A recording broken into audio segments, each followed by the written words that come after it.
Okay, so today we're going to go over the PO functionality in iLab, which will allow us to assign an account and cost center to an external client of your core. So from within your core, you want to go to the PO tab.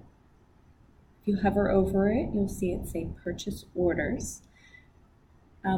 We normally will assign an account and cost center in cases like when you have the external customer, you have an RSO in place, and that account has been created for them by your financial representative.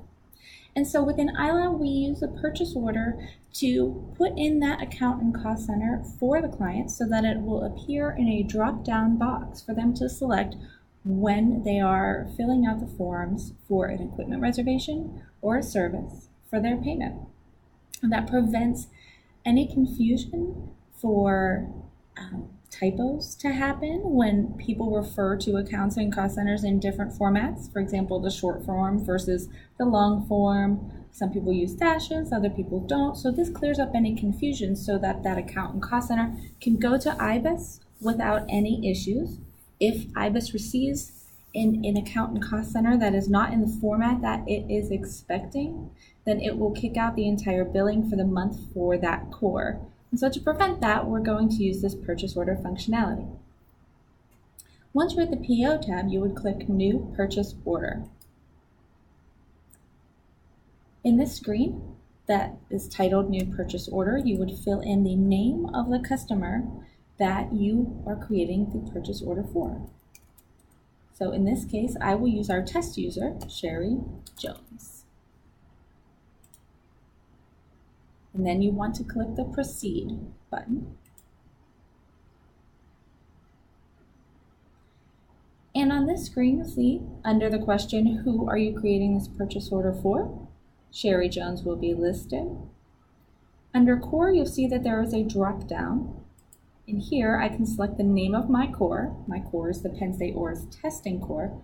Or I could say all cores at PSU ORIS. PSU ORIS is my organization.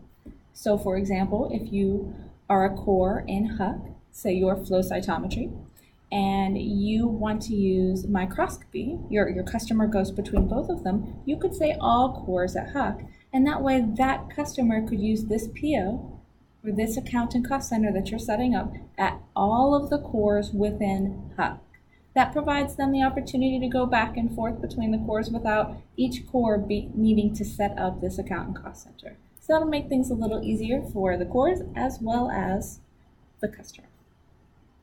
I'll just leave it at my core because I don't have any other cores in my testing site. And then under number, this one is required, and this is where you would put in that account and cost center in the long form. This is the full form that IBIS does require. So you will see I put in the number. These are fake numbers. I just made them up.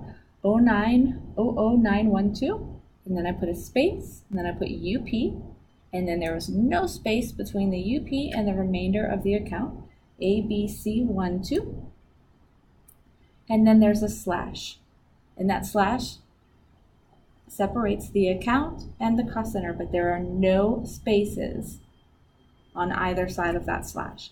We go right into the cost center, and this is Doe Startup, so this is John Doe's startup fund. So I can give this fund a nickname. I can say these are my spring research funds.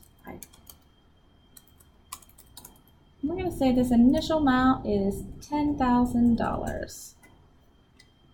And we're going to say that this one expires tomorrow on the 22nd. Realistically, you wouldn't be putting in a fund that expires tomorrow, but for purpose of demonstration, that works fine.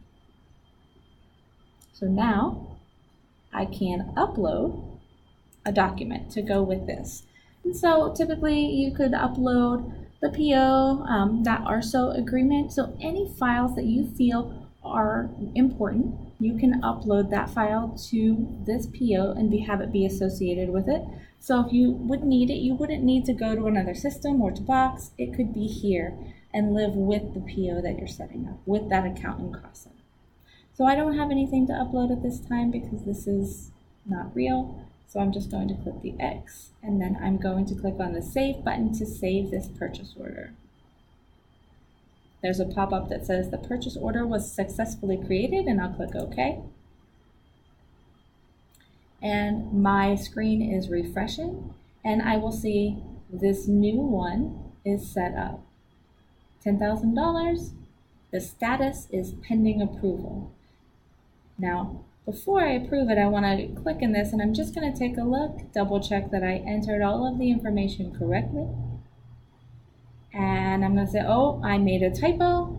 That initial amount is incorrect. So I will click the Edit button.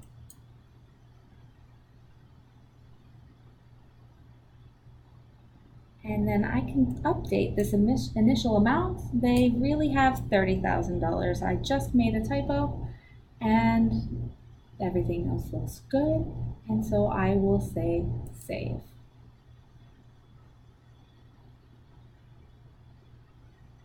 Now from this screen, I can click the Approve button to say that yes, this is a valid purchase order, and now I want to approve it for use. I can also go back to the purchase orders and approve it on that screen. I'll just approve it right here. I can enter a note, but I'll just submit this. So now you'll see that that button changes to say revert to pending. And that means that I can take that active purchase order and back that off to a pending status. Maybe I jumped the gun and made it active a little too soon. Another paper had to be signed, or we had to receive a go-ahead or something. So I can revert that to pending so that it cannot be used. Now I want to use the purchase order as an external customer. So I can come into here. I will go to my core and select that.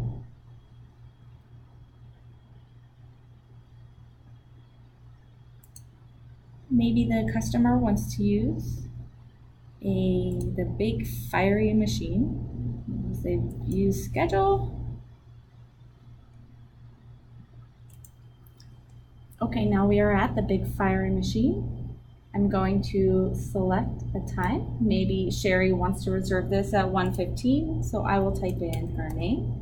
As a core admin, I can reserve for any user in the system. And so I'll select Sherry, and then I'll click Next. The required forms come up, and I can come down here to payment information. Where it says please select, I'll click the drop down and select standing PO. When I do that, I can do the drop down and select the appropriate purchase order that is approved. And then I can click on Save Reservation to save that reservation. Now when the fund is transferred from iLab to IBIS, it will transfer the funding information that is listed here in the PO. And this will update. Now it is like a aqua color, and that reservation is good to go. If you have any questions, please don't hesitate to let us know. Thanks a lot.